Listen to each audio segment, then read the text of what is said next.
আসসালামু আলাইকুম এভরিওয়ান, কি অবস্থা? সবাই কেমন আছেন? তা আলহামদুলিল্লাহ অবশেষে দালালের বিচার হইছে বা দালালের বিচার করতে পারছি। তা আপনারা অনেকেই জানেন, অনেকে জানেন না, অনেকে আবার কমেন্টে খোঁচাখুচি করেন, ভাই বাংলাদেশে গেছেন হুদই আপনি ভিডিও বানাইছেন, কি এর দালালের বিচার করবেন? আপনি করে দালালেরা এমনি মারা দিব, আপনারা বাংলাদেশে যাওয়ানোর পরে দালালের কোনো কিছুই করতে পারবেন না। তো আসলে একটা কথা কি ভাই, যখন আমি সৌদি আরবে যাই তখন দালালের সাথে আমার অনেক রকম ভাবে কথা হইছে যে ভাই দেখ আমি সৌদি আরবে যামু, তো যাওয়ার পরে কাজ টাজ কি ঠিক মতো ফামুনি, তো সব কিছু কইছে ঠিক মতো ফামু এবং কি মাসে 2430 রিয়াল সবই আর কি ঠিক মতো আমার দিব। তো আমি যখন সৌদি আরবে যাই, যাওয়ার পরে আমি 8 মাস কোম্পানিতে কাজ করছি, তারপরে এক ট্রেনিং হয়ে গেছি। তো 8 মাসের ভিতরে আমার 1 মাস কাজ স্যালারি দিছে।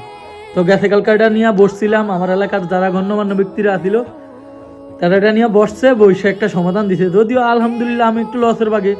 তারপর আমার কত হইলো একটা, আমার দালাল এখন বর্তমানে বাংলাদেশে নাই, হে সৌদি আরব, আর হেয়ার বাহের লগে আমার লেনদেন হয়েছে। তো আলহামদুলিল্লাহ এলাকার মানুষ যারা গণ্যমান্য ব্যক্তিরা আসিল তারা যতটুকু পাচ্ছে সমাধান দিতে আলহামদুলিল্লাহ মাইনা গেছি। তো আমি আপনাদেরকে বলছিলাম যে এই বিষয়ে একটা ভিডিও দিব যদি দালালের এটা কোনো রকম হয় বা করতে পারি।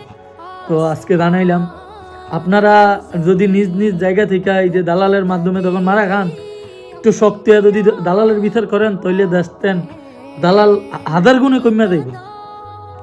আর সৌদি আরবের যে দালালরা আছে হে আগত কথা কে লাভ নেই, হে আগত মনে করেন কি কইতাম, হেরা তো অমানুষের কাতার, হেরা নিজের ভাই মা বাপ বেকারি দিয়া ব্যবসা করাইতেছে, মানে হেরা বেকারি দিয়া ব্যবসা করাইতে পারবে, হে আগে কোনো লজ্জা সরব নেই।